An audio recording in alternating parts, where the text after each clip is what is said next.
এবার আল্লাহ সর্বশেষ ফিনিশিংয়ে বলতেছে, ওয়ামাল হায়াতুদ দুনিয়া ইল্লা মাতাউল গুরুর। পার্থিব জীবন এটা হলো ধোকার কিছু উপকরণ ছাড়া আর কিছু না। এটা ধোকার জায়গা। এখানে মানুষ বিভিন্ন ভাবে ধোকাগ্রস্ত হয়। আল্লাহ আমাদের এই পার্থিব জীবনে যেন আমরা শৈশবকাল, যৌবনকাল আর বার্ধক্যকাল, 3 কাল যদি পেয়ে যাই, আল্লাহ যদি বাঁচায় রাখে, আমরা যেন কাজে লাগাতে পারি, আখিরাতওয়ালা জীবন গঠন করতে পারি। আল্লাহ তৌফিক দান করেন, আমিন। সহিহ বুখারীর বর্ণনা 6413 নম্বর হাদিস, কিতাবুর রিকাক, কোমল হওয়া অধ্যায়, শিরোনাম বাবুলা আইশা ইল্লা আইশুল আখিরাহ, আখিরাতের জীবন প্রকৃত জীবন। এই হাদিসের বর্ণনাকারী রাসূলুল্লাহ সাল্লাল্লাহু আলাইহি ওয়াসাল্লামের সাহাবী আনাস ইবনু মালিক রাদিয়াল্লাহু তাআলা আনহু, তিনি বলেন, ক্বালা রাসূলুল্লাহ সাল্লাল্লাহু আলাইহি ওয়াসাল্লাম, আল্লাহুম্মা লা আইশা ইল্লা আইশুল আখিরাহ ফাসলিহিল আনসার ওয়াল মুহাজিরা। রাসূলুল্লাহ সাল্লাল্লাহু আলাইহি সাল্লাম বলেন, হে আল্লাহ, আখিরাতের জীবন প্রকৃত জীবন, আপনি আনসার আর মুহাজির সাহাবী, এই আমার আনসার মুহাজির সাহাবীদেরকে সংশোধন করে দেন, পরিশুদ্ধ করে দেন, তারা দুনিয়াতে থাকতেই যেন আখিরাতওয়ালা জীবন গঠন করে দুনিয়া থেকে যেতে পারে। তাহলে প্রকৃত জীবন দুনিয়ার না আখিরাতের? আখিরাতের। সহিহ বুখারী 6414 নম্বর হাদিস।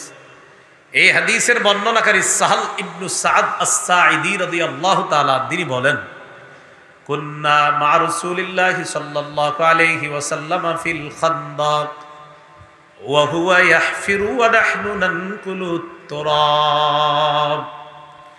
আমরা রাসূলুল্লাহ সাল্লাল্লাহু আলাইহি সাল্লামের সাথে খন্দক যুদ্ধে ছিলাম। খন্দক মানে গর্ত করা, খন্দক মানে গর্ত, পরীক্ষা। সালমান ফারসি রাদিয়াল্লাহু তাআলা আনহু রাসূলুল্লাহ সাল্লাল্লাহু আলাইহি সাল্লামের একজন বিখ্যাত সাহাবী, বয়স্ক একজন সাহাবী। তিনি রাসূল সাল্লাল্লাহু আলাইহি সাল্লামকে অভিজ্ঞতার আলোকে পরামর্শ দিলেন গর্ত খনন করার জন্য, পরীক্ষা খনন করার জন্য, যেন কাফেররা ওপাশ থেকে এই পাশে আসা কষ্টকর হয়ে যায়। তার পরামর্শক্রমে রাসূল সাল্লাল্লাহু আলাইহি সাল্লাম গর্ত খননের কাজ শুরু করলেন।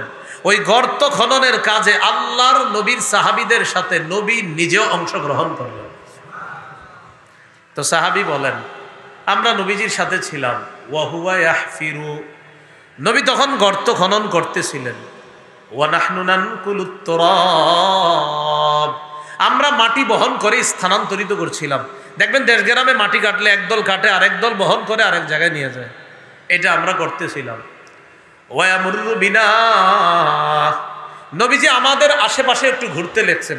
প্রথমে মাটি কাটেন, আবার কিছুক্ষণ ঘুরেন, দেখে আমরা কাজ কেমন করি।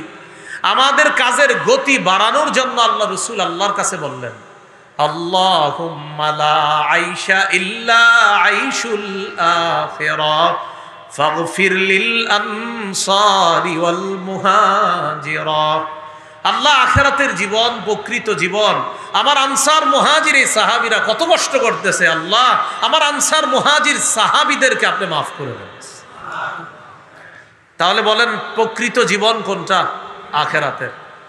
প্রকৃত জীবন কোনটা?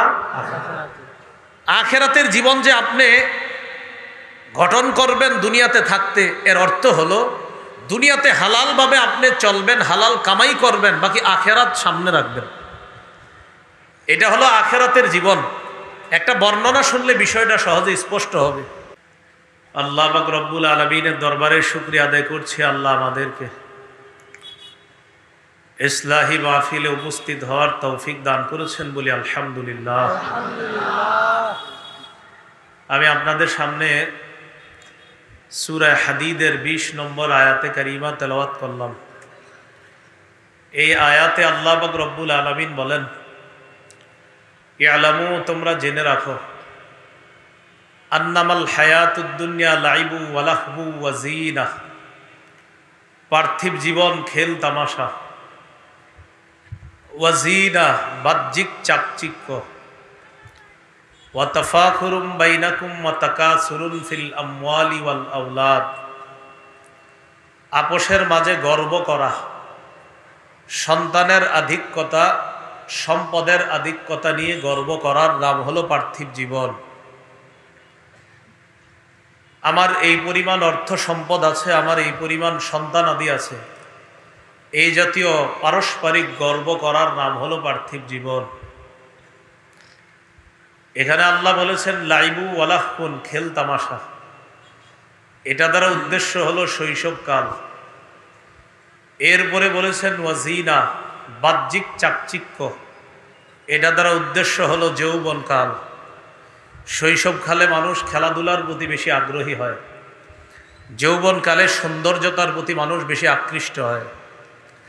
এরপরে আল্লাহ বলেছেন ওয়া তাফাখুরুম বাইনাকুম ওয়া তাকাসুরুন ফিল আমওয়ালি ওয়াল আওলাদ, এটার দ্বারা উদ্দেশ্য বার্ধক্যকাল। বয়সে উপনীত হওয়ার পর মানুষ আপোষে গর্ব করে, আমার সন্তান এতজন, আমার নাতি নাতনি এতজন, আমার এতটা সন্তান অমুক দেশে থাকে, এগুলা মানুষের গর্বের বিষয় হয়ে যায়। আল্লাহ বলেন তাদের এই যে গর্ব করার বিষয়, বাহ্যিক সৌন্দর্য আর খেল তামাশার দৃষ্টান্ত কেমন? কামাথালি গাইসিন, মেঘের মতো। যেই মেঘ থেকে বৃষ্টি আসে দুনিয়াতে, আসার পর ওই বৃষ্টি থেকে উদ্ভিদ বের হয়, ফল ফলাদি ফসল বের হয়। আজাবাল কুফারা নাবাতুহু, যেই উদ্ভিদ কৃষকদেরকে মুগ্ধ করে, বৃষ্টির পানি দ্বারা যা হয় ঘাস ফসল, এগুলা কৃষককে মুগ্ধ করে। সুম্মা ইয়াহিজু, এরপর তা পাকে। ফাতারাহু মুসফাররা, এরপর দেখবেন আপনি তা হলুদ বর্ণ ধারণ করে, পীত বর্ণ ধারণ করে। সুম্মা ইয়াকুনু হুতামা, এই সুন্দর ফসলটাও এক পর্যায়ে চূর্ণ বিচূর্ণ হয়ে যায়। ফসলের সৌন্দর্যতা চিরদিন থাকে না, কৃষককে চিরকাল এটা মুগ্ধ করবে না। ধান হয়েছে অনেক সুন্দর, মাশাআল্লাহ, এটা কতদিন, কিছুদিন পর কেটে ফেলবে। আল্লাহ বলেন পার্থিব জীবনটা এমন, খেল তামাশা, বাহ্যিক সৌন্দর্য, চাকচিক্য, সন্তানের আধিক্যতা, সম্পদের আধিক্যতা নিয়ে গর্ব করা, এটা চিরস্থায়ী না। কৃষককে যেমন উদ্ভিদ এটা কিছুদিন মুগ্ধ করে, এরপর আবার শেষ হয়ে যায়। মানুষের এই পৃথিবীর জীবনে যে বাহ্যিক সৌন্দর্য আর খেল তামাশা, আপোষের সাথে গর্ব করা, এটা চিরদিন থাকবে না, এটাও একদিন শেষ হয়ে যাবে। আল্লাহ বলে এটার নামই দুনিয়া। এটার নাম কি? দুনিয়া, পার্থিব জীবন। এরপর আল্লাহ বলেন ওয়াফিল আখিরাতি আযাবুন শাদীদ ওয়া মাগফিরাতুম মিনাল্লাহি ওয়া রিদওয়ান। এই মানুষগুলোর মধ্যে তারা যখন মানুষ আখেরাতে যাবে, আখেরাতে যাওয়ার পর কিছু মানুষের জন্য কঠিন আযাব থাকবে, আর কিছু মানুষের জন্য থাকবে আল্লাহর পক্ষ থেকে ক্ষমা এবং সন্তুষ্টি, অর্থাৎ তারা আল্লাহর জান্নাতি হয়ে যাবে। এবার আল্লাহ সর্বশেষ ফিনিশিং এ বলতেছে ওয়ামাল হায়াতুদ দুনিয়া ইল্লা মাতাউল গুরুর। পার্থিব জীবন এটা হলো ধোকার কিছু উপকরণ ছাড়া আর কিছু না। এটা ধোকার জায়গা, এখানে মানুষ বিভিন্নভাবে ধোকাগ্রস্ত হয়। আল্লাহ আমাদের এই পার্থিব জীবনে যেন আমরা শৈশবকাল, যৌবনকাল আর বার্ধক্যকাল, 3 কাল যদি পেয়ে যাই, আল্লাহ যদি বাঁচায় রাখে, আমরা যেন কাজে লাগাতে পারি, আখেরাতওয়ালা জীবন গঠন করতে পারি। আল্লাহ তৌফিক দান করেন, আমিন। সহিহ বুখারীর বর্ণনা 6413 নম্বর হাদিস, কিতাবুর রিকাক, কোমল হওয়া অধ্যায়, শিরোনাম বাবুলা আইশা ইল্লা আইশুল আখিরাহ, আখেরাতের জীবন প্রকৃত জীবন। এই হাদিসের বর্ণনাকারী রাসূলুল্লাহ সাল্লাল্লাহু আলাইহি ওয়াসাল্লামের সাহাবী আনাস ইবনু মালিক রাদিয়াল্লাহু তাআলা, তিনি বলেন ক্বালা রাসূলুল্লাহ সাল্লাল্লাহু আলাইহি ওয়াসাল্লাম আল্লাহুম্মা লা আইশা ইল্লা আইশুল আখিরাহ ফাসলিহিল আনসার ওয়াল মুহাজিরা।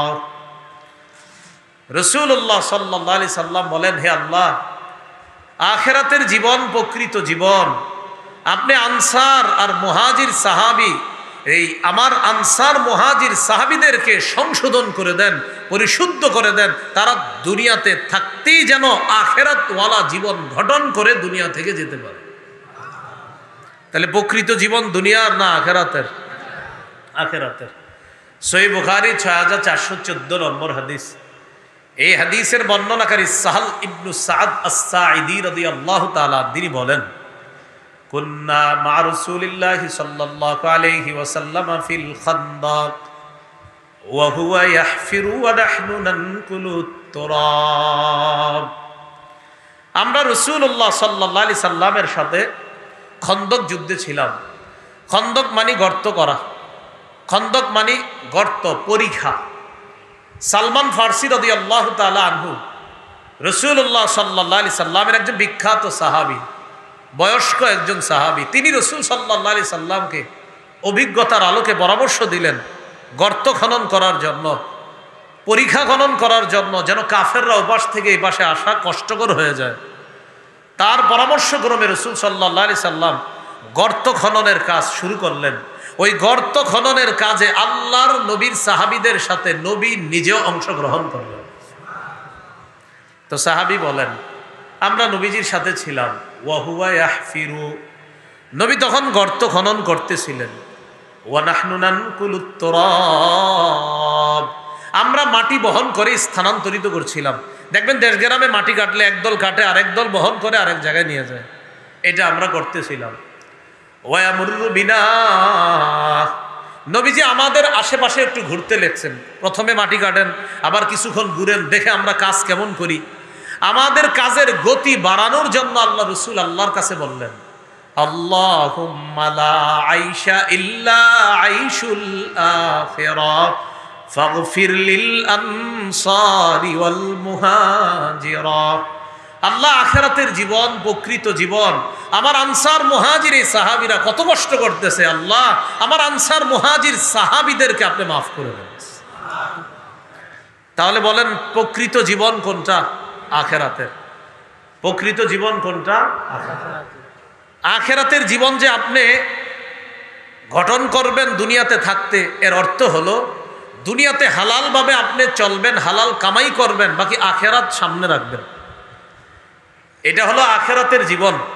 একটা বর্ণনা শুনলে বিষয়টা সহজে স্পষ্ট হবে। সহিহ বুখারীর 6417 নম্বর হাদিসের অধীনে আলী রাদিয়াল্লাহু তাআলা আনহুর একটি বক্তব্য ইমাম বুখারী রাহমাতুল্লাহ আলাইহি আনছেন।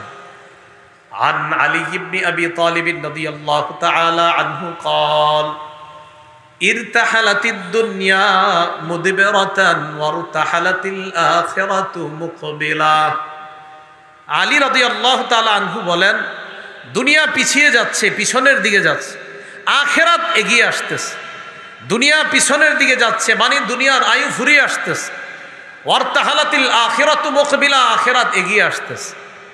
ওয়ালিকুল্লি ওয়াহিদাতিম মিনহুমা বানুনা, দুনিয়া আখিরাত উভয়ের সন্তান আছে। দুনিয়ারও সন্তান আছে, আখিরাতেরও সন্তান আছে।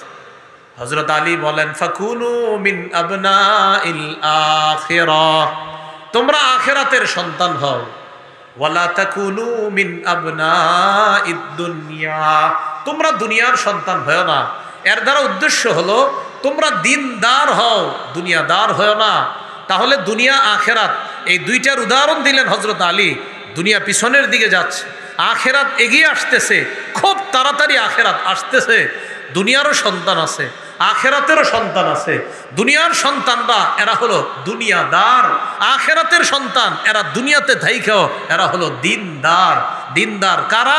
যে যারা দুনিয়াতে থাইকা হালালভাবে দুনিয়া কামাবে ঠিক, কিন্তু আখিরাত ভুলবে না, তারা হলো দিনদার। আর যারা দুনিয়া কামায় আখিরাত ভুলে যায়, তারা হলো দুনিয়াদার। তাহলে দুনিয়া বৈধভাবে কামাবেন কিন্তু আখিরাত ভুলবেন না, এটা দিনদার। কিন্তু দুনিয়া কামাই করতে গিয়ে আখিরাত ভুলে গেলেন, এটা দুনিয়াদার।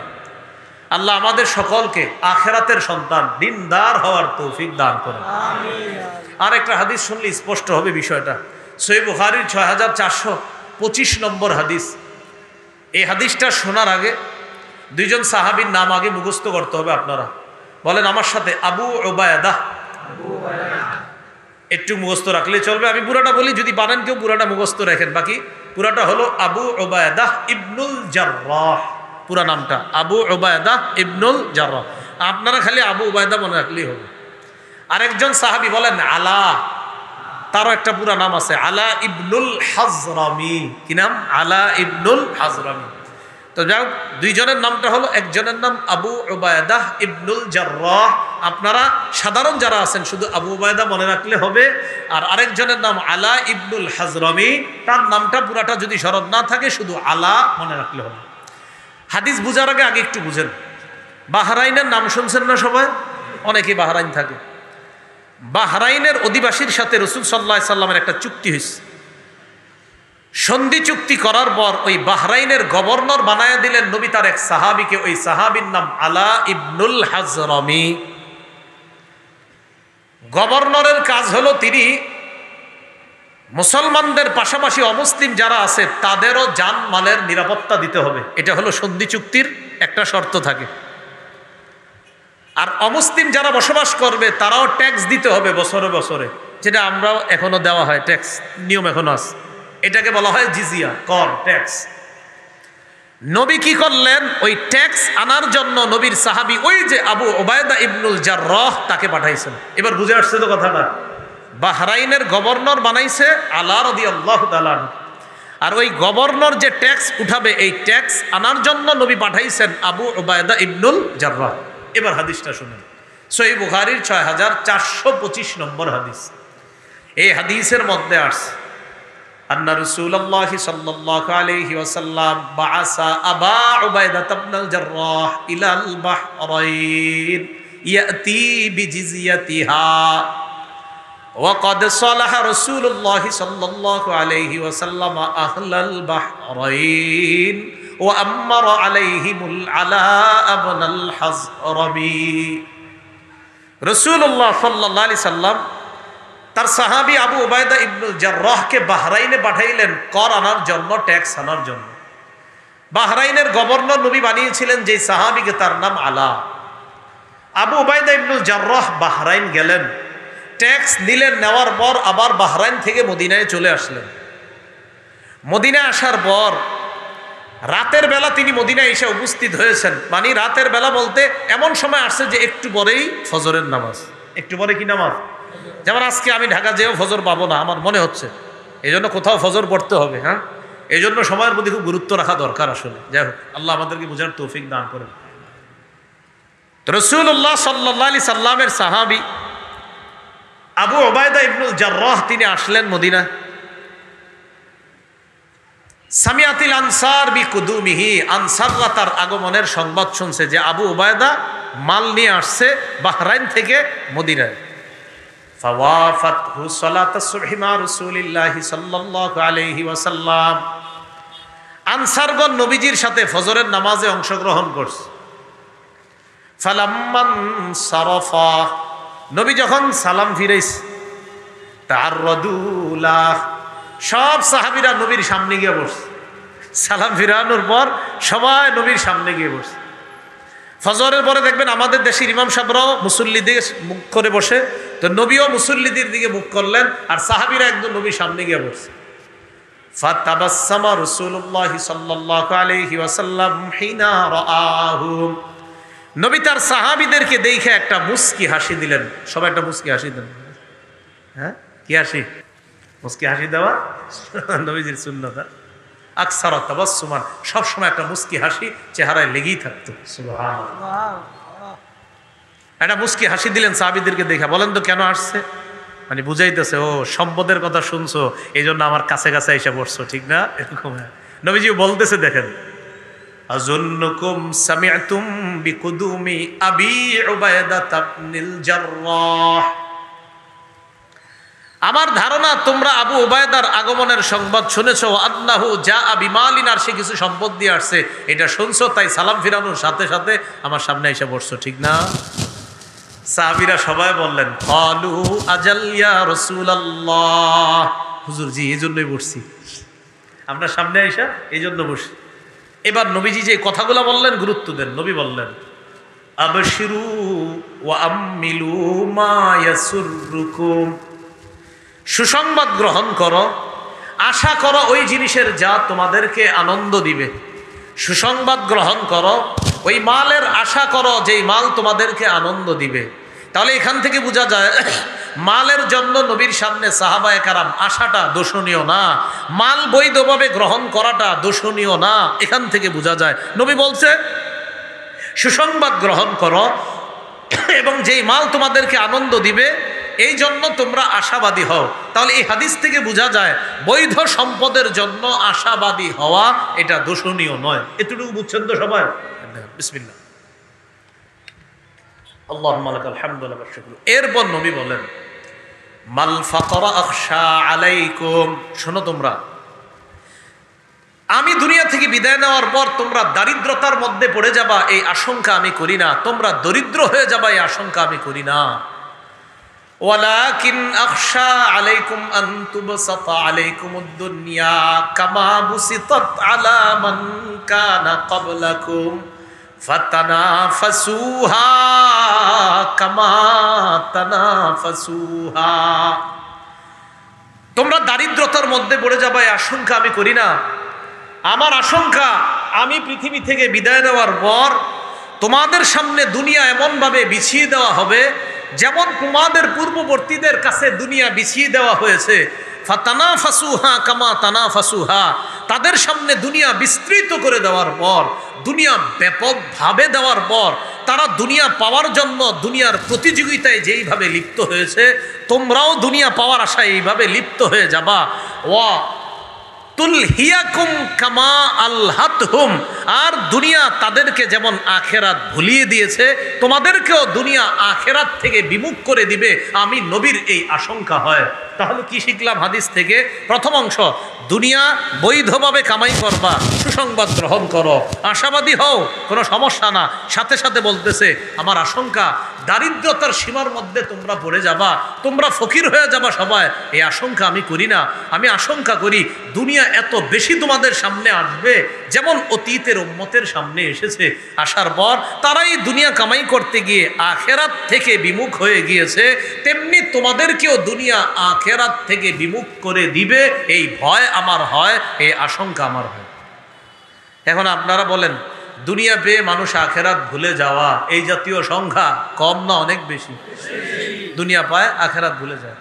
এই কথাটা আল্লাহ 25 পারা শুরু পৃষ্ঠায় বলছে وَإِذَا أَنْعَمْنَا عَلَى الْإِنسَانِ أَعْرَضَ وَنَأَى بِجَانِبِهِ وَإِذَا مَسَّهُ الشَّرُّ فَذُو دُعَاءٍ عَرِيضٍ। আল্লাহ বলেন আমি যখন মানুষকে নেয়ামত দান করি মানুষ আমার থেকে মুখ ফিরায় নেয়, আমাকে এড়িয়ে চলে। সূরা হামিম আস-সাজদা 51 নম্বর আয়াত, হাফিজি কোরআন মাজিদ 25 পারা 1 নম্বর পৃষ্ঠা, সূরা হামিম আস-সাজদার 51 নম্বর আয়াত। আল্লাহ বলেন ওয়াইদা আনআমনা আলাল ইনসান, আমি যখন মানুষকে নেয়ামত দান করি আ'রাদ, মানুষ আমার থেকে মুখ ফিরিয়ে নেয়, ওয়া নাআ বিজানিবি, ও আমারে পাশ কাইটা চলে। দেখেন কি কথা বলে আল্লাহ, আমি যখন ওরে নেয়ামত দেই ও আমার থেকে মুখ ফিরে নেয়, আমারে পাশ কেটে চলে, ও আমার থেকে বিমুখ হয়ে যায়। ওয়াইদা মাসসাহুশ শাররু ফাযু দুআইন আরিদ, আর কোনো বিপদ যখন তাকে স্পর্শ করে লম্বা চওড়া দোয়াওয়ালা বনে যায়, লম্বা চওড়া দোয়াওয়ালা বনে যায়। কয়জন সুখের সময় হুজুরে বলছেন হুজুর আমার বাসায় একটু আসেন দোয়া করবেন, বলেন? হ্যাঁ, সবাই বিপদে পড়ে হুজুরের বাসায় নেওয়ার আগে বলে কি হুজুর এবার যে কারণে আপনাকে আনছি, কি কারণে, এই সমস্যা একটু দোয়া করেন। আপনি দেখবেন সমস্যা ছাড়া কয়জন দোয়া চাইছেন বলেন? অথচ আল্লাহ বলছে আমি যখন নেয়ামত দান করি ও আমারে এড়িয়ে চলে, আমারে পাশ কেটে চলে, ও আমারে ভুলে যায়, আর ওরে যখন বিপদ স্পর্শ করে লম্বা চওড়া দোয়াওয়ালা বনে যায়, বিশাল বড় এক দোয়ার আয়োজন করে। আল্লাহ আমাদেরকে সুখের সময় আল্লাহকে বেশি স্মরণ করার তৌফিক দান করেন, আমিন। তিরমিজির একটা হাদিস স্বর্ণাক্ষরে লিখে রাখবেন সারা জীবন, 2466 নম্বর হাদিস। এই হাদিসটা হাদিসে কুদসি। হাদিসে কুদসি কাকে বলা হয়? আমার আগে হযরত মাওলানা মুফতি হাবিবুল্লাহ মাহমুদ কাসিমি সাহেব তার বয়ানের শুরুতে হাদিস কাকে বলে আর কুদসি কাকে বলে এই ব্যাপারে আলোচনা করেছে, আমি শুনেছি সব। 2466 নম্বর হাদিস তিরমিজির।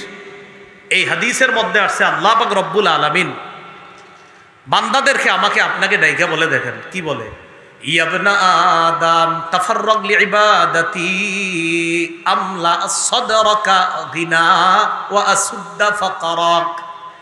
হে আদম সন্তান, তুমি আমার ইবাদতের জন্য একটু ফারেগ হও, সময় বের করো, সুযোগ বের করো, যথাসাধ্য চেষ্টা করো আমার ইবাদতের জন্য। আমলা সাদরাকা গিনা, আমি আল্লাহর ওয়াদা, তুমি যদি আমার ইবাদতের জন্য যথাসাধ্য চেষ্টা করে সময় বের করে আমার ইবাদত করো, আমি তোমার হৃদয়টাকে ঐশ্বর্যে পরিপূর্ণ করে দিব, ধনাঢ্যতায় পরিপূর্ণ করে দিব। সুবহানাল্লাহ। ওয়া আসুদ্দা ফাকরাকা, আমি তোমার দারিদ্রতা দূর করে দিব। ওয়া ইল্লা তাফআল, তুমি যদি আমার ইবাদতের জন্য ফারেক না হও, সময় বের না করো, যথাসাধ্য চেষ্টা না করো, তাহলে কি করব? মালাতু ইয়াদাইকা শুগলা, তোমার দুই হাত আমি ব্যস্ততার মধ্যে এমনভাবে ব্যস্ত করে দিব, তোমার ব্যস্ততা কখনো শেষ হবে না।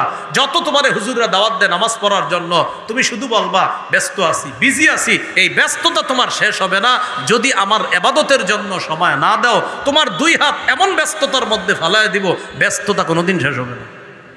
শুধু বলবে আমি ব্যস্ত, আমি ব্যস্ত। ওয়ালাম আসুদ্দা ফাকরাকা, তোমার দারিদ্রতা কোনোদিন দূর করব না। দেখতে আপনি মনে করবেন কোটিপতি, খোঁজ নিয়ে দেখবেন ব্যাংকে লোন আছে 20 কোটি, তার টেনশন দূর হইল কোথায়? আল্লাহ আমাদেরকে বুঝার তৌফিক দান করেন। আমিন। তো আবু উবায়দা ইবনুল জাররাহ রাদিয়াল্লাহু তাআলা আনহু যে সম্পদ নিয়ে আসছে, হালালভাবে সম্পদ কামাই করা কি নিষেধ? নিষেধ না, নিষেধ হলো আখেরাত ভুলে যাওয়া। আখেরাত সামনে রেখে আমরা যেন দুনিয়াতে চলে আখেরাতওয়ালা জীবন তথা দিনদার হতে পারি, আল্লাহ তৌফিক দান করেন। সহিহ বুখারীর বর্ণনা 6415 নম্বর হাদিস। প্রকৃত জীবনে যদি জান্নাত পেয়ে যাই, এই জান্নাতের চাবুক রাখার একটা জায়গার ব্যাপারে রাসূল বলেন, ক্বালা রাসূলুল্লাহ সাল্লাল্লাহু আলাইহি ওয়াসাল্লাম, মাউদিউ সাউতিন ফিল জান্নাতি খায়রুম মিনাদ দুনিয়া ওয়া মা ফিহা। জান্নাতে চাবুক পরিমাণ জায়গা দুনিয়া আর দুনিয়াতে যা কিছু আছে সব কিছুর চাইতে উত্তম। আখিরাতের প্রকৃত জীবন যেন আমরা কামাই করতে পারি, আল্লাহ তৌফিক দান করেন। সহিহ বুখারীর 6416 নম্বর হাদিস। এই হাদিসের বর্ণনাকারী আব্দুল্লাহ ইবনে ওমর রাদিয়াল্লাহু তাআলা আনহুমা, তিনি বলেন, আখাযা রাসূলুল্লাহ সাল্লাল্লাহু আলাইহি ওয়াসাল্লাম বিমানকিবি, রাসূলুল্লাহ সাল্লাল্লাহু আলাইহি সাল্লাম আমার কাঁধ ধরলেন। কোন কোন নুসখায় আছে বিমানকিবিয়া, আমার দুই কাঁধ ধরলেন। দুই কাঁধ ধরার পর আমাকে আল্লাহর নবী বললেন, কুন ফিদ দুনিয়া কাআন্নাকা গরীবুন আও আবিরু সাবিল, তুমি দুনিয়াতে এমন ভাবে থাকো যেন তুমি একজন আগন্তুক, যেন তুমি একজন পথিক মুসাফির, আগন্তুক, অপরিচিত। তাহলে আমার পরিচয় কি? তোমার পরিচয় হলো জান্নাতে, আমি মুসাফির মানি। তাহলে আমার আসল ঠিকানা কোথায়? হাদিস দ্বারা বোঝা যায়, নবী বুঝাইতে চায় প্রতিটা মুমিনের আসল ঠিকানা হলো আল্লাহর জান্নাত। এই জন্য দুনিয়াতে আগন্তুকের মতো থাকা, অপরিচিত ব্যক্তির মতো থাকা, মুসাফিরের মতো থাকা। এই হাদিসের শেষে আব্দুল্লাহ ইবনে ওমর রাদিয়াল্লাহু তাআলা আনহুমার একটা বক্তব্য আছে। ওয়া কানা ইবনে ওমর ইয়াকুলু ইদা আমসাইতা ফালা তানতাজিরিস সাবাহ ওয়া ইদা আসবাহতা ফালা তানতাজিরিল মাসা। আব্দুল্লাহ ইবনে ওমর বলেন, যখন তুমি সন্ধ্যায় উপনীত হও সকালের অপেক্ষা করো না, যখন তুমি সকালে উপনীত হও সন্ধ্যার অপেক্ষা করবা না। ওয়াখুজ মিন সিহহাতিকা লিমারাদিকা, তুমি সুস্থ অবস্থায় অসুস্থ অবস্থার জন্য কিছু গ্রহণ করে নাও। ওয়া মিন হায়াতিকা লিমাউতিকা, তুমি জীবন থাকতে মরণের অবস্থার জন্য কিছু গ্রহণ করে নাও। এর মানে অসুস্থ হইলে ইবাদত করতে চাইলেও করতে পারবা না বেশি, তাই সুস্থ থাকতে বেশি ইবাদত করো, যেন অসুস্থ অবস্থায় তোমার সওয়াব বন্ধ না হয়। আপনারা এটা বিশ্বাস করেন না? অসুস্থ অবস্থায় যদি সুস্থ অবস্থায় যদি ইবাদত করি, করতে করতে মনে করেন অসুস্থ হয়ে গেলাম, এই মুহূর্তে যদি আবাদত নাও করতে পারি, আল্লাহ সওয়াব বন্ধ করবে না। সুবহানাল্লাহ। একটা হাদিস শুনেন, তাহলে বিষয়টা স্পষ্ট হবে। মুসনাদে আহমদ হাদিসের কিতাব 6895 নম্বর হাদিস। এই হাদিসের মধ্যে আসছে, ক্বালা রাসূলুল্লাহি সাল্লাল্লাহু আলাইহি ওয়াসাল্লাম, ইন্নাল আবদা ইযা কানা আলা তরিকাতিন হাসানাতিন মিনাল ইবাদা। কোন বান্দা যখন ইবাদতের উত্তম একটা পদ্ধতি গ্রহণ করে, গ্রহণ করার পর এক বান্দা প্রতিনিয়ত ভালো ভালো ইবাদত করে, সুম্মা মারিদ, হঠাৎ অসুস্থ হয়ে গেছে, কিলা লিল মালাকিল মুআক্কালি বি, অসুস্থ হয়ে যাওয়ার পর তার সাথে নিয়োজিত যে ফেরেশতা তার সওয়াব লেখে, আমল নামা লেখে, ওই ফেরেশতাকে আল্লাহর পক্ষ থেকে বলা হয়, উক্তুব বিমিসলি আমালিহি ইযা কানা তলিকা। আমার বান্দা সুস্থ থাকার সময় ইবাদত করলে যেই সওয়াব তোমরা লিপিবদ্ধ করতা, আমি জানি আমার বান্দা এখন সুস্থ থাকলে এই আমলগুলা করত, অসুস্থতার কারণে করতে পারতেছে না, আমি আল্লাহ তো কম দেই না। আমার বান্দা অসুস্থতার কারণে যেই ইবাদতটা এতদিন করত এখন করতে পারে না, সমস্যা নাই ফেরেশতা, তোমরা সওয়াব লেখা বন্ধ করো, লিখতে থাকো সওয়াব। এই হাদিস থেকে আমরা শিখলাম, প্রিয় ভাইয়ারা, অসুস্থ অবস্থার আগে সুস্থ অবস্থার সময় কিছু গ্রহণ করা। তাই রাসূলুল্লাহ সাল্লাল্লাহু আলাইহি সাল্লাম, মুস্তাদরাকে হাকিম বাইহাকির একটা বর্ণনা আসছে, ক্বালা রাসূলুল্লাহ সাল্লাল্লাহু আলাইহি ওয়াসাল্লাম, ইগতানিম খামসান ক্বাবলা খামসিন। 5টি বিষয়ের আগে 5টি বিষয়কে মূল্যায়ন করো। 1 নম্বর, শাবাবাকা ক্বাবলা হারামিক। তুমি বুড়া হয়ে যাওয়ার আগে যৌবন কালটাকে মূল্যায়ন করো, বার্ধক্যে পৌঁছার আগে যৌবন কাল মূল্যায়ন করো। দেখেন, আপনি বয়োবৃদ্ধ হয়ে যাওয়ার পর কয়েক রাকাত নফল নামাজ বেশি পড়তে চাইলেও পারবেন না, কষ্ট হইতেছে, দাঁড়াই থাকতে পারতেছেন না। আপনি বার্ধক্যে পৌঁছার পর 4 রাকাতওয়ালা নামাজ মাঝে মাঝে আপনি স্মরণে থাকে না, কি 3 না 4 রাকাত, কারণ এটা হতেই পারে। বয়স যখন একটা পর্যায়ে বার্ধক্যে পৌঁছে যায়, স্মরণ শক্তি মানুষের কমে যায়। তাই নবী বললেন, বার্ধক্যে পৌঁছার আগে যৌবন কালটাকে তুমি মূল্যায়ন করো। 2 নাম্বার, ওয়াসিহ্হাতাকা ক্বাবলা সাকামিক। অসুস্থ হওয়ার আগে সুস্থতার অবস্থাটাকে তুমি মূল্যায়ন করো। এটা আগেও বলছি, অসুস্থ অবস্থায় আপনি চাইলেও এত বেশি ইবাদত করতে পারবেন না, সুস্থ অবস্থায় যেই পরিমাণ ইবাদত করতে পারবেন। সুস্থ অবস্থায় 100 বার সুবহানাল্লাহ পড়া আপনার জন্য সহজ, অসুস্থ অবস্থায় 10 বার পড়া আপনার জন্য কষ্টকর। 3 নাম্বার, ওয়াগিনাকা ক্বাবলা ফাকরিক। তুমি দরিদ্র হওয়ার আগে ধনাঢ্য অবস্থাকে তুমি মূল্যায়ন করো, ধনী অবস্থাটাকে তুমি মূল্যায়ন করো, টাকা পয়সাটা তুমি মূল্যায়ন করো, সঠিক কাজে কাজে লাগাও। 4 নাম্বার, ওয়াফারাগাকা ক্বাবলা শুগুলিক। তুমি ব্যস্ত হওয়ার আগে অবসর সময়টা কাজে লাগাও। দেখেন, আপনারা অফিসে রওনা করছেন, কেউ কোথাও রওনা করছেন, আপনি জানেন যে আমার পৌঁছতে আরো 1 ঘন্টা লাগবে। এই 1 ঘন্টা আপনি কি করবেন? আল্লাহর রাস্তায় সময়গুলা নষ্ট করেন না। জান্নাতে জান্নাতি যারা হবে সবার একটা আফসোস থাকবে, সব জান্নাতীদের একটা আফসোস থাকবে, আমি যদি আরেকটু বেশি সুবহানাল্লাহ বলতাম, আমি যদি দুনিয়ার ওই সময়টা কাজে লাগাইতাম, তো আজকে জান্নাতে আমার অবস্থানটা এখানে না হয়ে আরো একটু উন্নত অবস্থানে আমি থাকতাম। এই আফসোস জান্নাতীরা করবে। এই জন্য দুনিয়ার যেই সময়টা আপনার চলে গেল, এই সময়টা আর ফিরে আসবে না, সত্যি ফিরে আসবে না, এই সময়টার আফসোস আপনার শেষ হবে না। তাই নবী 4 নম্বরে বললেন, ফারাগাকা ক্বাবলা শুগুলিক। ব্যস্ত হওয়ার আগে অবসর সময়টা তুমি মূল্যায়ন করো। সহিহ বুখারীর বর্ণনা আসছে, 6412 নম্বর হাদিসে আছে, নি'মাতানে মাগবুনুন ফীহিমা কাসীরুম মিনান নাস, আস-সিহহাতু ওয়াল ফারাগ। 2টি নেয়ামতের ব্যাপারে অধিকাংশ মানুষ ধোঁকার মধ্যে, প্রতারণার মধ্যে, অধিকাংশ মানুষ 2টি নেয়ামতের ব্যাপারে উদাসীন। কয়টা? 1 নাম্বার সুস্থতা, 2 নাম্বার অবসর সময়। সুস্থতার নেয়ামতটা মানুষ কাজে লাগায় না, অবসর সময়টা মানুষ কাজে লাগায় না। তাই নবী বললেন 4 নাম্বার, অবসর সময়টা কাজে লাগাও ব্যস্ত হওয়ার আগে। 5, ওয়াহায়াতাকা ক্বাবলা মাউতিক। মরার আগে তোমার জীবনটাকে তুমি কাজে লাগাও, মরার আগে তোমার জীবনটা তুমি কাজে লাগাও। প্রিয় ভাইয়েরা, 5টা প্রশ্ন করার আগে 2 পা নড়বে না। এটাও আমাদের মুফতি হাবিবুল্লাহ মাহমুদ কাসিম হিসাবে এই হাদিসটা আপনাদের সামনে সামান্য বলছে। আল্লাহর হাত আছে কি নাই এই কথা আলোচনা করতে গিয়ে মাখলুকের প্রশ্ন করা হবে কিয়ামতের ময়দানে। 2416 নম্বর হাদিস তিরমিজির হযরতে আলোচনাটা করছেন। লা তাজুলু কদামা ইবনি আদম হাত্তা ইউসআলা আন খামসিন। 5 প্রশ্ন করার আগে আদম সন্তানের 2 পা নড়বে না। হযরত বুঝাইতেছিলেন এই 5 প্রশ্নের মধ্যে আল্লাহ কেমন, আল্লাহর হাত আছে না নাই, এই প্রশ্ন কি আছে, এটা বুঝাইতেছিলেন সবাই, ঠিক না? আমি কিন্তু বয়ান শুনতেছিলাম। এই 5 প্রশ্ন করার আগে আদম সন্তানের 2 পা নড়বে না। 1 নাম্বার আন উমরিহি ফিমা আফনা, জীবন সম্পর্কে প্রশ্ন করা হবে, জীবন কোন কাজে কাটিয়েছে। 2 নাম্বার ওয়া আন শাবাবিহি ফিমা আবলা, যৌবন সম্পর্কে প্রশ্ন করা হবে, যৌবন সে কোথায় বিনাশ করেছে। 3 নাম্বার ওয়া আন মালিহি মিন আইনা ইকতাসাবা, সম্পদ সম্পর্কে জিজ্ঞাসা করা হবে, সম্পদ সে কোথা থেকে কামাই করেছে। 4 নাম্বার ওয়া ফিমা আনফাকা, সম্পদ সে কোন খাতে ব্যয় করেছে, এই প্রশ্ন করা হবে। 5 নাম্বার ওয়া আন ইলমিহি বিমাযা আমিলা ফিমা আলিমা, এলেম সম্পর্কে জিজ্ঞাসা করা হবে, ওয়াজ মাহফিলে আইসা যা জানছেন তা মানছেন কিনা, এই ব্যাপারে হবে 5ম প্রশ্ন। এই যে ওয়াজ মাহফিলে আসছেন না আপনারা, যা জেনেছেন তা মেনেছেন কিনা, এই প্রশ্ন হবে 5 নাম্বার। তো বলছিলাম দুনিয়ার জীবন আসল জীবন না, প্রকৃত জীবন আখেরাতের জীবন।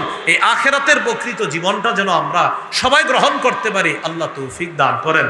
এই জন্য বলেন আমার সাথে, ধোঁকা খাওয়া যাবে না। বলেন, বলেন দুনিয়া কামাই করতে গিয়ে ধোঁকায় পড়া যাবে না। ধোঁকা হলো আখেরাত ভুলে যাওয়া। তাহলে দুনিয়া কামাই করা দূষণীয় না, হালালভাবে কামাই করা দূষণীয় না, বাকি কামাই করতে গিয়ে ধোঁকা খাওয়া যাবে না। হুজুর ধোঁকা খাওয়া কি? দুনিয়া কামাই করতে গিয়ে আখেরাত ভুলে যাওয়া, এটা ধোঁকা খাওয়া। সহিহ বুখারী একটা হাদিস শোনেন, 6433 নম্বর হাদিস।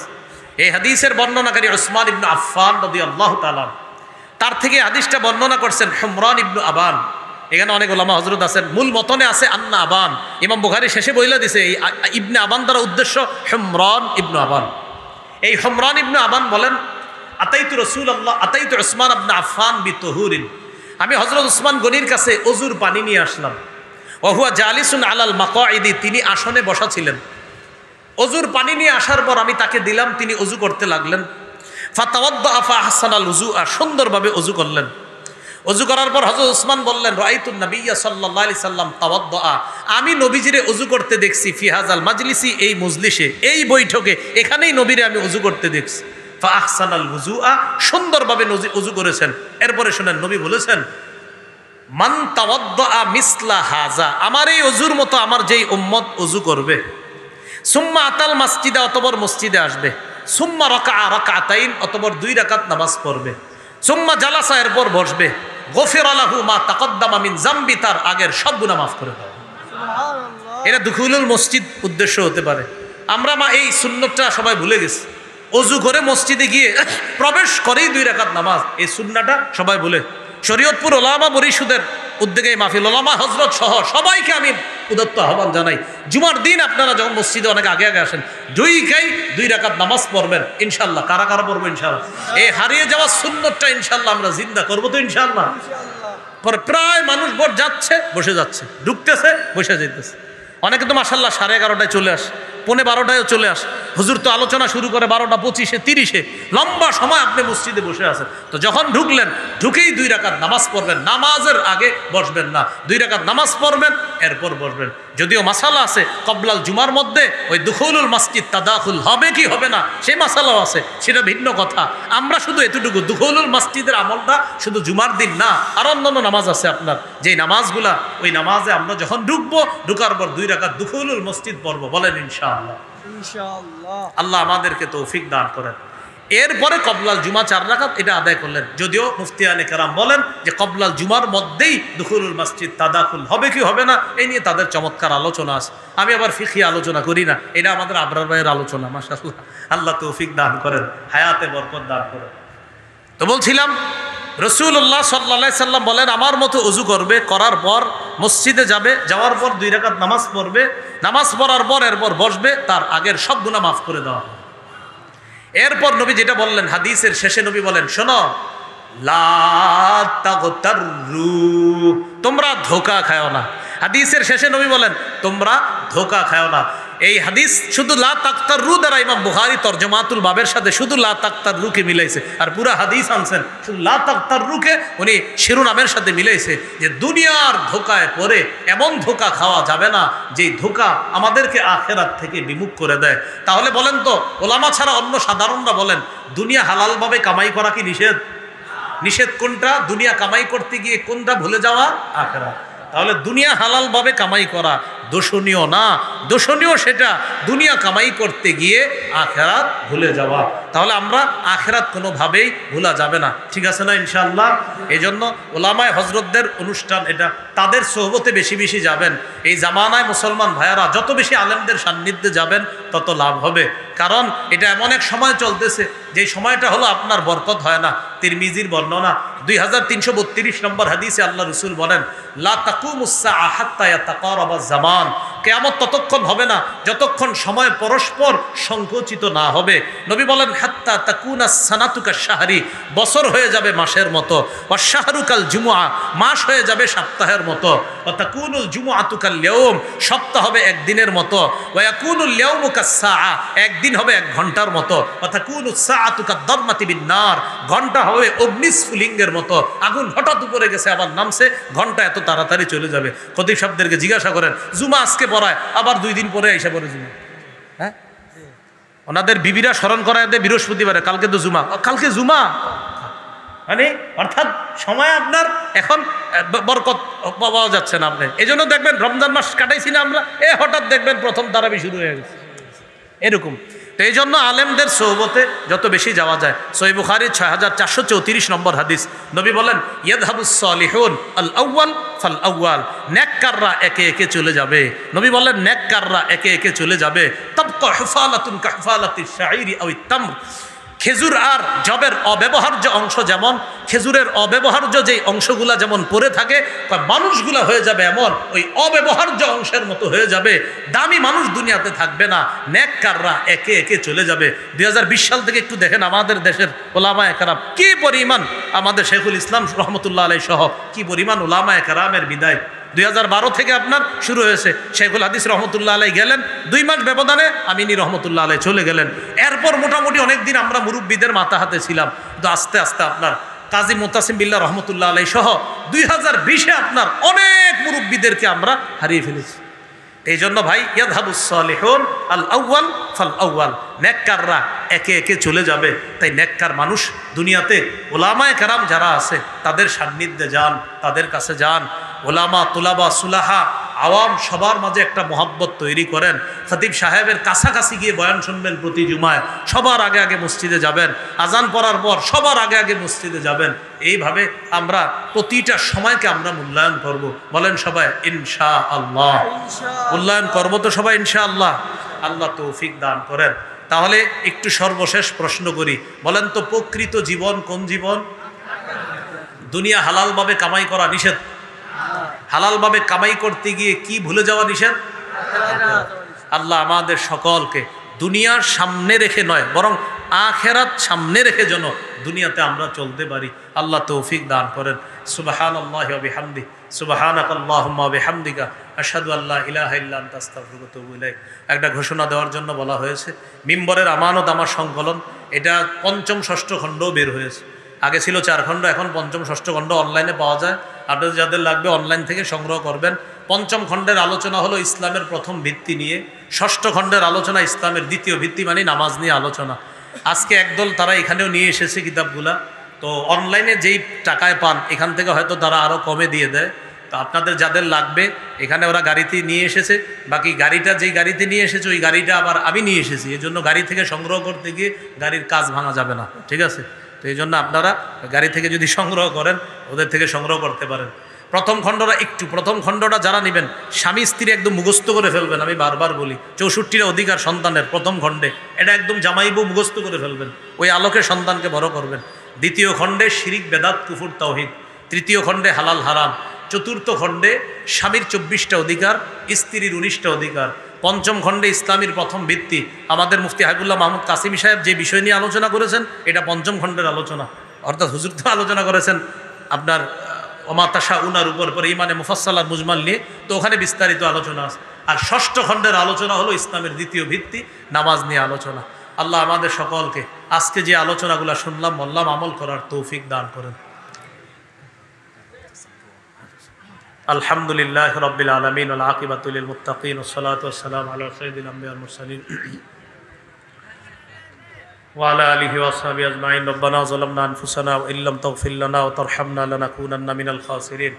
রব্বিরহামহুমা কামা রাব্বায়ানি সগীরা রব্বিরহামহুমা কামা রাব্বায়ানি সগীরা। মাবুদ মেহেরবান মাওলা, আল্লাহ মেহেরবানি করে আজকের এই মাহফিলকে আপনি কবুল করেন, উলামায়ে কেরামের আয়োজনকে আপনি কবুল করেন। আল্লাহ উলামায়ে কেরামের এই আহ্বানে এলাকাবাসীর সর্বশ্রেণীর মুসলমানরা স্বতঃস্ফূর্তভাবে সাড়া দিয়েছে মাওলা, মেহেরবানি করে তাদের এই মোহাব্বত আপনি কবুল করে নেন। আল্লাহ উলামায়ে কেরামের সাথে তাদের এই লেগে থাকা, তাদের এই সম্পৃক্ততা, তাদের এই ভালোবাসা আরও যেন মজবুত হয় মাওলা। ভবিষ্যতে উলামায়ে হজরত যেন এই মানুষগুলোকে নিয়ে আরও বেশি বেশি কাজ করতে পারে তৌফিক দান করেন। আল্লাহ এলাকার উলামা, তুলাবা, সুলাহা, আওয়াম সকলকে কবুল করে নেন। আল্লাহ আমার পূর্বে যারা আলোচনা করেছে, বিশেষ করে হযরত মাওলানা মুফতি হাবিবুল্লাহ মাহমুদ কাসিমি দামাত বরকাতুহুম, তিনি আমাদের এই দেশের আল্লাহ প্রথম সারির উলামায়ে কেরামদের একজন, হযরত সহ আমাদের দেশের বুজুর্গ আলেম যারা এখনো বেঁচে আছে মাওলা, আল্লাহ তাদেরকে হায়াতে তয়্যিবা দান করেন। আল্লাহ দিনের দিন তো আমরা বুজুর্গ শূন্য হয়ে যাচ্ছি মাওলা, অভিভাবক শূন্য হয়ে যাচ্ছি মাওলা। আল্লাহ মাঝে মাঝে যখন চিন্তা করি, কি আশ্চর্যের বিষয়, আমাদের দেশেই তো হাফিজজি হুজুর ছিলেন, আমাদের দেশেই তো পীরজি হুজুর ছিলেন, আমাদের দেশেই তো পাহাড়পুরি রহমতুল্লাহ আলাই ছিলেন, আমাদের দেশেই গর্ব করার মতো শাইখুল হাদিস ছিলেন, আমাদের দেশের সিংহ আল্লামা মুফতি আমিনী ছিলেন। আল্লাহ আমাদের দেশের আল্লাহ প্রথিত দশা আলেম দ্বীন হযরত মাওলানা কাজী মুতাসিম বিল্লাহ, তিনি ছিলেন ফকিহুল মিল্লাহ। মুফতি আব্দুর রহমান রহমতুল্লাহ আলাইহি ছিলেন শাইখুল ইসলাম, আল্লামা আহমদ শফি রহমতুল্লাহ আলাইহি ছিলেন কায়েদে বিল্লাহ, হাফেজ মাওলানা জুনায়েদ বাবু নগরী রহমতুল্লাহ আলাইহি ছিলেন। আল্লাহ গর্ব করার মতো কত আলেম আমাদের দেশে ছিল মাওলা, তারা ছিলেন কিন্তু এখন নাই মাওলা। আল্লাহ মেহেরবানি করে তাদের কবরগুলা জান্নাতের বাগান বানায় দেন। আল্লাহ তাদের কবরগুলা জান্নাতের বাগান বানায় দেন। আল্লাহ আমরা তাদের রেখে যাওয়া আমানত, তাদের রেখে যাওয়া সন্তান, তারা যে ইখলাসের সাথে কাজ করছে, আমাদের মাঝে তো সেই ইখলাস নাই মাওলা। আল্লাহ আমরাও যেন ইখলাসের সাথে ঈমান ইয়াকিন নিয়ে আমরাও যেন কাজ করতে পারি তৌফিক দান করেন। আল্লাহ এই হাদিস যখন বলি, আপনার নবী বলছে তাবকা হুফালা, মানুষগুলো এমন হয়ে যাবে নেককাররা বিদায় নিতে নিতে অব্যবহার্য খেজুর আর জবের অংশের মতো মানুষ পড়ে থাকবে। আল্লাহ ওই যুগ তো আর বেশি দিন বাকি নাই, চলছেই তো এই যুগ মাওলা। মেহেরবানি করে আল্লাহ আমাদের এই হায়াতের মধ্যে আপনি বরকত দান করেন। ছোট্ট একটা জীবনে এরপরেও কত গুনাহে লিপ্ত হয়ে যায় মাওলা, মেহেরবানি করে সমস্ত গুনাহ থেকে আমাদেরকে হেফাজত করেন। আল্লাহ আমাদের দেশের উলামা, তুলাবা, সুলাহা সকলকে আপনি কবুল করে নেন। বিশেষ করে মরহুম আলহাজ শামসুর রহমান রহমতুল্লাহ আলাই, আল্লাহ তার রুহের মাগফিরাত কামনায় দোয়া চেয়েছে মাওলা। আল্লাহ তার কবরটা জান্নাতের বাগান বানায় দেন। আল্লাহ শামসুর রহমান তার কবরটা জান্নাতের বাগান বানায় দেন। তিনি সহ নারী পুরুষ যারা কবর জগতে আছে তাদের কবরগুলা জান্নাতের বাগান বানায় দেন। আল্লাহ আপনার কাছে আমার বিশেষ একটা আবদার, আজকে যাদের সামনে বসছি মাওলা, যারা আমার সামনে বসছে মাওলা, সবার সাথে আবার জান্নাতে দেখা করায় দিয়ে আল্লাহ আমার এই আরজিটা আপনি এই মুহূর্তে কবুল করে নেন। আল্লাহ আল্লাহ এই আরজিটা আপনি কবুল করে নেন। আমরা জানি আল্লাহ আমাদের তো অনেক গুনাহ মাওলা,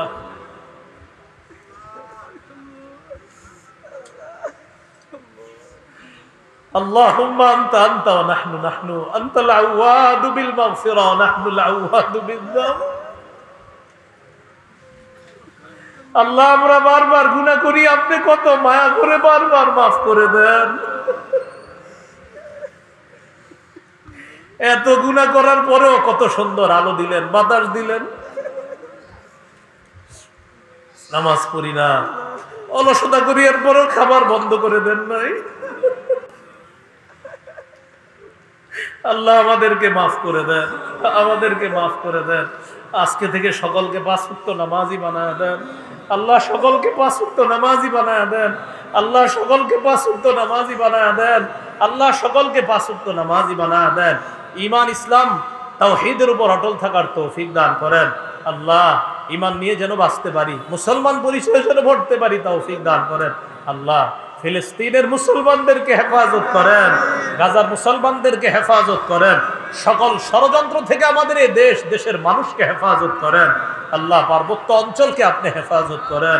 আল্লাহ আমাদের মুফতি হাবিবুল্লাহ মাহমুদ কাসিম সাহেব শেষের দিকে যে গুরুত্বপূর্ণ কথাগুলো বলেছে মাওলা, এই কথার গুরুত্ব অনুধাবন করে আমাদের দেশের উলামায়ে কেরাম সহ সর্বস্তরের মুসলমানরা যেন একজোট হয়ে এই ষড়যন্ত্রের মোকাবেলা করতে পারে তৌফিক দান করেন। আল্লাহ আমাদের দোয়া আপনি কবুল করেন। আল্লাহ আমি মুসাফির মানুষ, ঢাকার উদ্দেশ্যে রওনা করব, সহি সালেমে নিরাপদে পৌঁছায়া দিয়েন।